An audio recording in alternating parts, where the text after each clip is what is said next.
20 years ago, the social network called MySpace went online and changed the world. Facebook soon eclipsed the market, other players entered, and today more than 4.5 billion people use some form of social media. With that comes the debate over the good versus harm it's done to a generation and whether and how to regulate it. Lisa Fletcher reports. Lauren Williams is a Washington, D.C. high school senior. For years, she's struggled with anxiety and panic attacks, often amplified by what she was experiencing on social media.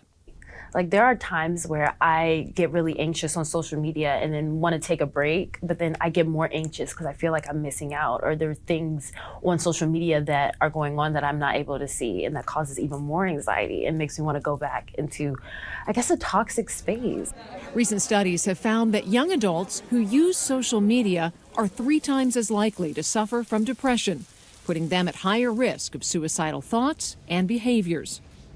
What are some of the glaring negatives of social media that trigger your anxiety or panic attacks? You feel like you want to post everything you're thinking online. We're such an influential generation on each other that we can get inspired by each other, but then sometimes we compare.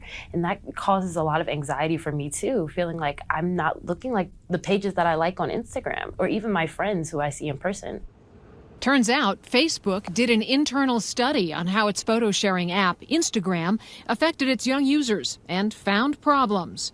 A whistleblower exposed evidence that the company found sizable mental health impacts, especially among teenage girls. The company's share price fell after the whistleblower, Frances Haugen, testified before Congress. Meta, its parent company, now facing a class action lawsuit from angry investors. Dr. Mary Alvord is a psychologist in Maryland. She's been treating patients for 4 decades and specializes in helping kids and teens.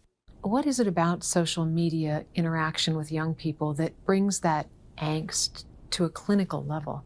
I think it's the immediacy, and also you are behind the scene in a sense. So you might say something that is mean, maybe inappropriate, and you don't have to actually face the person.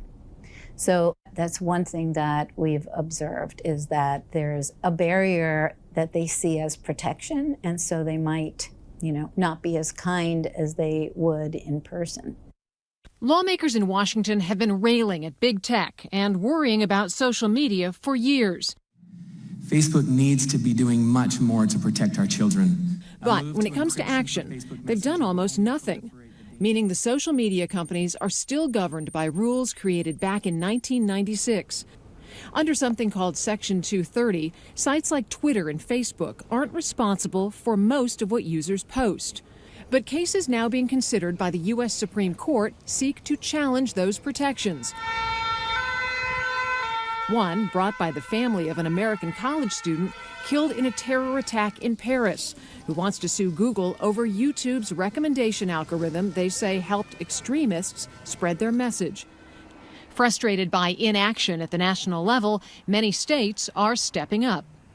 To the social media companies who have been reckless in protecting our youth, Utah parents are putting you on notice. Utah Governor Spencer Cox says he'll sign any bill that holds social media companies accountable. Currently, the legislature is considering a law to prevent minors from creating social media accounts without parental consent. I suspect that 10 years from now, we'll look back on this the way we look back on opioids, the way we look back on tobacco use, and just say, what were we thinking? I can't believe we did this to our kids. Why do you think we're seeing so much more regulatory activity at the state level? States have realized that they can kind of step up and take the lead here. And so there's a real appetite, I think, for new regulations. Dr. Scott Babwa-Brennan studies policy for technology and the internet at the University of North Carolina, Chapel Hill. Is it a failure at the federal level that there hasn't been a national standard created? It depends on who you ask. Even amongst lawmakers at the state level who are supporting state, for example, privacy comprehensive legislation, some kind of suggest that it would be preferable to have a national standard. But one of the key findings of his research is that in writing new rules for the internet, states are pulling in different directions. Florida, Texas, and other Republican-led states have proposed or passed laws they say protect free speech by limiting big tech's ability to remove content. While Democrat-run New York and California have pushed platforms to make it easier to report what they deem to be hate or false speech. The right wants there to be less moderation. The left wants there to be more moderation. And both are now looking in different ways to the government to impose rules that force platforms to do less or that force platforms to do more.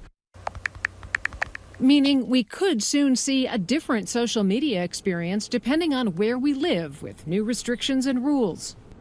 Do you worry that freedom of speech is eventually going to be impacted as part of the effort to protect particularly younger people? I do, because social media, even though it feels like it's so big right now, it's still growing rapidly. And if we keep up the rate we're going now, people might not be able to share anything online, or they might not feel comfortable. And that kind of makes me sad, because a lot of young people find their communities online and find like-minded individuals. As social media approaches its 20th birthday, it's facing its own growing pains. Seemingly everyone agrees there needs to be change, but little consensus about what the change should be.